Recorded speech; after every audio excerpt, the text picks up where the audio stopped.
अस्सलाम वालेकुम जी। सोहराब बरकत आपसे मुखातिब है। अरशद शरीफ साहब का एक ऐसा जख्म है, एक ऐसा दर्द है जो कि शायद पाकिस्तान की रहती तारीख तक कोई भी कभी भी भूल नहीं सकेगा। एक ऐसा दर्द है, एक ऐसा जख्म है जो शायद कभी भी भर नहीं सकता। उसकी वजह यह है कि अरशद शरीफ एक ऐसा शख्स था जिसकी हाईएस्ट बिडिंग, हाईएस्ट बोली लगाई गई उसे खरीदने के लिए, तमाम तर वसाइल उसके सामने झोंक दिए गए और उसे खरीदने की, उसे उसूलों से हटाने की कोशिश की गई, लेकिन वो बंदा बिका नहीं। इवन यहां तक कि अपने घर में वाहिद मर्द था कि उसे पता था कि अगर मेरी जान चली गई तो पीछे घर में कोई मर्द मेहमानों को रिसीव करने के लिए नहीं रहेगा, लेकिन उसने फिर भी वो पीछे नहीं हटा। यहां तक कि उसके 5 बच्चे यतीम हो गए। उसे पता था मेरे छोटे छोटे बच्चे हैं, उसे पता था मेरी बुजुर्ग मां है, लेकिन वो अपने उसूलों से पीछे नहीं हटा।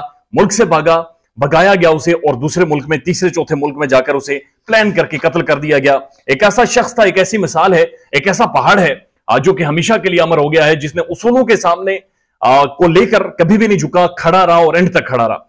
अब जो इंटरेस्टिंग खबर रिपोर्ट हो रही है, ये बड़ी तशवीशनाक खबर है। अरशद शरीफ साहब की बॉडी में से एक गोली निकली है और ये बाकायदा से जो पोस्टमार्टम हुआ पाकिस्तान में पोस्टमार्टम के दौरान वो गोली उनकी बॉडी में से, उनकी छाती में से निकली है। एक गोली जिसने हेड क्रॉस किया वो गोली नहीं मिली, लेकिन एक गोली जो कि उनकी छाती में थी वो मिली है। और ये इससे पहले केनिया के अंदर एक पोस्टमार्टम हो चुका था। तो वो किस तरह का पोस्टमार्टम था कि उन्होंने वो गोली नहीं निकाली, जबकि पाकिस्तान के अंदर वो गोली निकली है। अब इसके अंदर जो रिपोर्ट हो रही है, खबर रिपोर्ट हो रही है, जो कि इंटरनेशनल न्यूज एजेंसी रिपोर्ट कर रही है, वो कह रही है कि weapon in Kenya, bullet in Pakistan.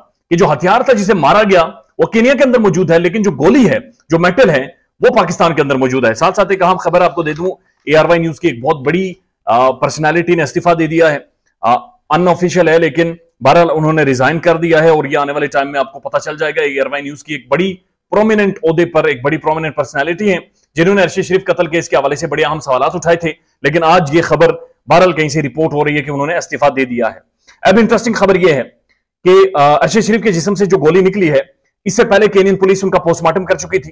तो केनियन पुलिस ने किस तरह से पोस्टमार्टम किया था और पोस्टमार्टम रिपोर्ट किस तरह से हतमी है या किस तरह से उसके अंदर क्रेडिबिलिटी है, इसके ऊपर बड़े सारे सवाल उठ गए हैं कि उस पोस्टमार्टम रिपोर्ट के अंदर कि जिस्म जो बुनियादी प्रोटोकॉल होता है पोस्टमार्टम का, जब आप किसी के जिस्म को खोलते हैं, पढ़ते हैं, तजिया करते हैं कि आखिर ये सारा वाकया हैपन कैसे हुआ, तो उसके अंदर तमाम तर मेटल्स या तमाम तर गोलियां या बुलेट्स, जो सारी चीजें होती है, वो निकाल ली जाती हैं।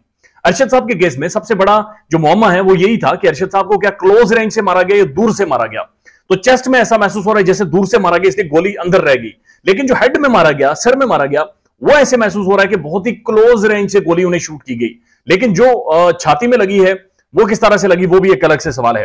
हामिद मीर साहब ने कहा है कि अरशद शरीफ को गाड़ी से निकालकर बाकायदा सड़क पर बिठाकर उन्हें गोली मारकर वापस उन्हें गाड़ी के अंदर बिठाकर गाड़ी का सीट बेल्ट लगाया गया और उसके बाद गाड़ी के ऊपर फायरिंग की गई है, यह हामिद मीर साहब ने कहा है।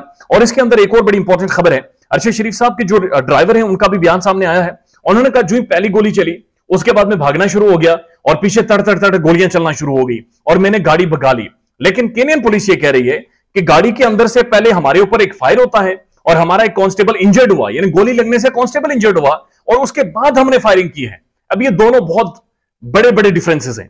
ARY न्यूज का जो ऑनर है, मालिक है, उन्होंने ये कहा है कि अक़वाम मुत्तहिदा इसकी बुनियादी तौर पर तहकीकात करे और जब तक वो तहकीकात नहीं करते हम किसी भी तहकीकात के ऊपर हतमी तौर पर यकीन नहीं करेंगे और वो हतमी नहीं होगी।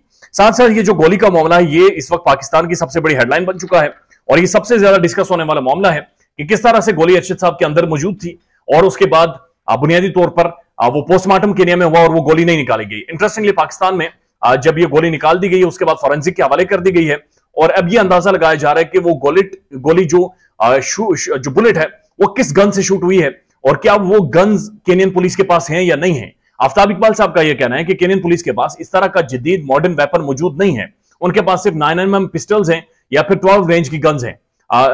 ये जो फायर शूट हुआ है, जो अरशद साहब को जिस तरह से मारा गया है, इसके लिए जदीद वेपन, जदीद राइफल इस्तेमाल की गई है, जो आफ्ताब साहब के मुताबिक केनियन पुलिस के पास नहीं है। और अब चूंकि गोली पाकिस्तान के अंदर मौजूद है, वो मेटल, वो बुलेट पाकिस्तान के अंदर मौजूद है, तो इसकी इन्वेस्टिगेशन में मजीद हेल्प आउट करेगी और इस गोली से बुनियादी तौर पर वो सुराग लगाया जा सकता है कि वो किस वेपन से फायर हुई, किस कांस्टेबल ने फायर की, किस पुलिस ऑफिसर ने फायर की, उसका रैंक क्या था, उसकी डेजिग्नेशन क्या थी। ये बड़े इंपॉर्टेंट सवाल हैं जो अभी उठना शुरू हो गए हैं। ख्याल रखिएगा अपना। अल्लाह हाफिज।